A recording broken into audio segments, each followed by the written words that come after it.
and we're on.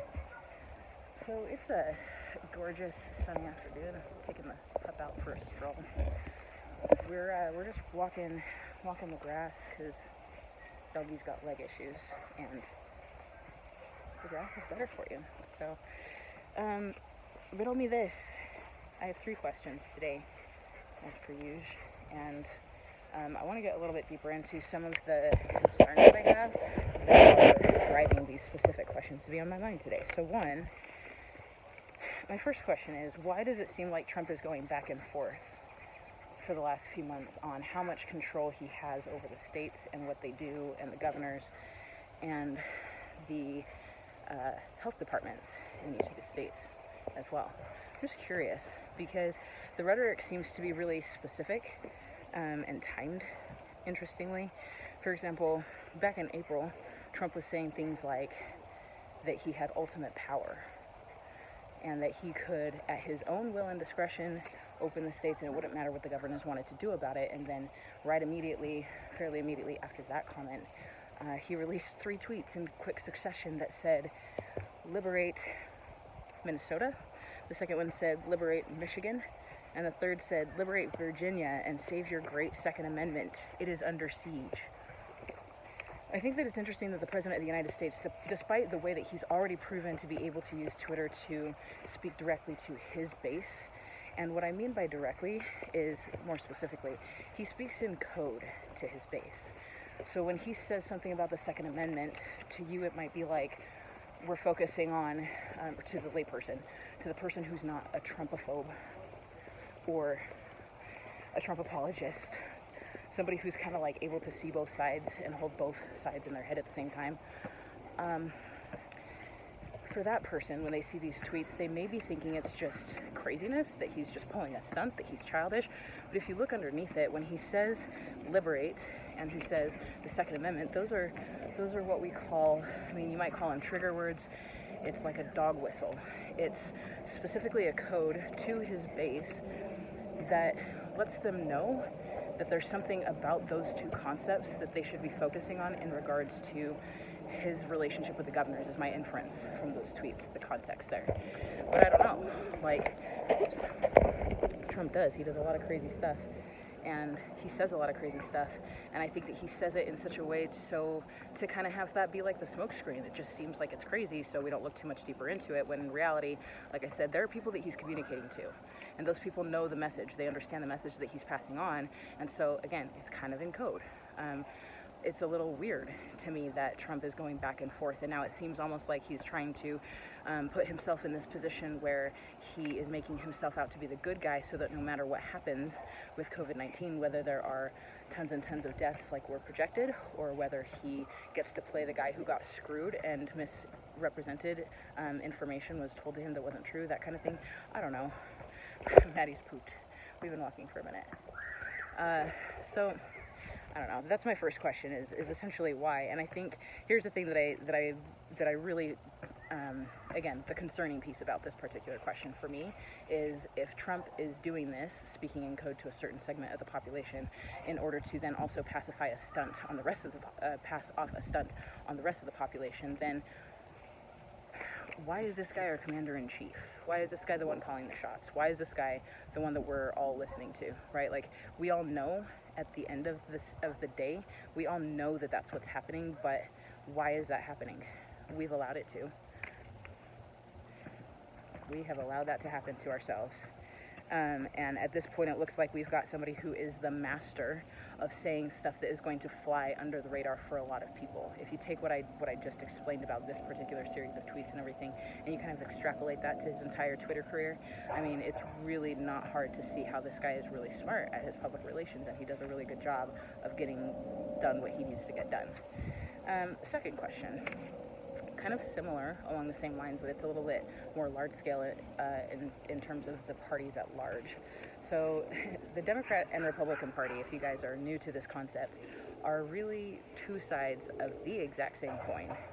They are privately funded corporations. They get a lot of leeway in terms of things that they can do that really aren't all that ethical in terms of the realm of government, but they're able to do things like work with lobbyists and basically screw over the people and serve big corporations as opposed to the people. Now, big corporations is kind of a scapegoat for what really is going on, which is that there are a lot of factions that want things like a technocratic system where we're all surveilled and tracked, and we are, on record with all our medical records in a database somewhere that the government agency through a private corporation maybe can access. That kind of stuff shouldn't be happening, but it is. So with regard to this particular question that I have, it's about Biden specifically. So the very recent last several days, probably last couple weeks actually, it's been ramping up this storyline that Biden is incompetent. He's falling asleep in interviews apparently, which could be a stunt. You got to ask the questions. He's also being looked at right now with a little bit more scrutiny, or a little bit different scrutiny, I guess, versus the Kavanaugh situation, which was pretty recent as well. But interesting, this situation right now with Biden facing a very similar issue in the public eye over sexual assault allegation charges, and then contrast that to the very, very recent and fresh in most people's memory Kavanaugh trials. Like, it's just very interesting. It's a very interesting contrast. In regards to that specifically, though, with Biden being the guy who's supposed to be the best opposition against Trump that the Democratic Party can come up with, it's really fascinating to me that now he is completely a nincompoop. Like, is what they're trying to make it out to be. Like, he doesn't seem like he's going to be able to withstand the rest of this period of time before they would have to put another candidate in, which is my underlying quote-unquote fear. It's not really a fear in this case, I guess. It's more like a, interesting. I have a curiosity about that, and my curiosity is what comes next. Like, what has Biden this entire time been a front for? What did they not want to roll out until this last minute? And who knows when that's going to happen. Maybe it happens this week, maybe it happens next week, who even knows? Maybe it happens at the very last second, but we do know that the way that the elections have been going, the last few elections, especially the last one, and the entire period of time since the last election, we've been uncovering more and more information about how wildly corrupt it was. But why is it that this two-party illusion optic is coming up now in regards to all of this stuff with the two-party illusion and what Trump is doing versus what the governors are not doing about the shutdown, and who's stopping what kind of funding from happening and all that kind of stuff? It just seems really interesting that now it's going to be the case that we end up with a whole different person to come out of the blue from the Democratic Party. I guess I'm assuming that that's going to happen. It's probably a little bit more than a guess for me at this point. I'm kind of like expecting it, I guess, if you will. But yeah, why now though? Why the Biden catastrophe optic now? Because we've known for a long time. I've thought for a long time. I don't know if that stopped our video, but that he just didn't seem like the caliber of candidate that Trump was going to allow himself to go against. And I don't know, like, the way that I phrase that is going to probably come off weird to a lot of people, but take it for what it's worth. Take it with a grain of salt. Think about it. Let me know what you think about it. Third question is, again, just building off of that, is why Russiagate is coming up now. Coming back up now in more full force. So it's kind of been this like dull roar in the background for the last 4 years, and now it's really like making headways. I'm curious what that timing is all about. Again, going back to Russiagate was a two-party illusion stunt. It was a huge issue for a long time, and it still has been for a lot of people. It's been very front of mind in their career.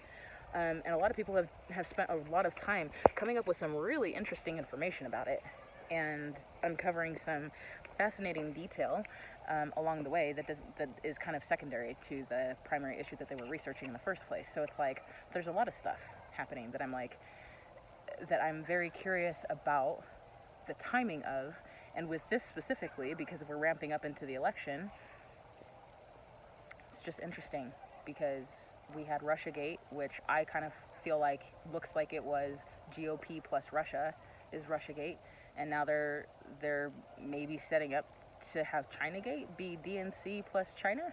I don't know. And then again, who slides into that slot when Biden finally removes himself from the ticket or gets removed, however that ends up happening, if it happens?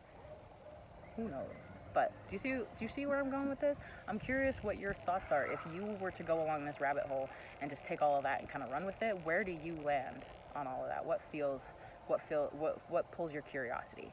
Okay, and then here's the other thing is I'm putting out a video tonight on this channel, on the YouTube channel Wake the Unicorns, and this video is going to go into the coronavirus statistics so far worldwide, and then I'm also going to just dig into all of the things that I've been researching about coronavirus and about some of the other things that are currently being found out about the testing procedures and stuff like that. So if any of that interests you, if at any point during this entire thing you have felt like you were confused or like things didn't make sense, I'm going to kind of lay it out, and I want you to understand about what these 3 questions that I just asked, that some of them spin directly into the coronavirus stuff, and there's a lot of dots that could be connected, and I'm not saying that I know how to connect them. What I'm saying is I want your help. So follow this page, United.Vibration, on Instagram, and Wake the Unicorns on YouTube,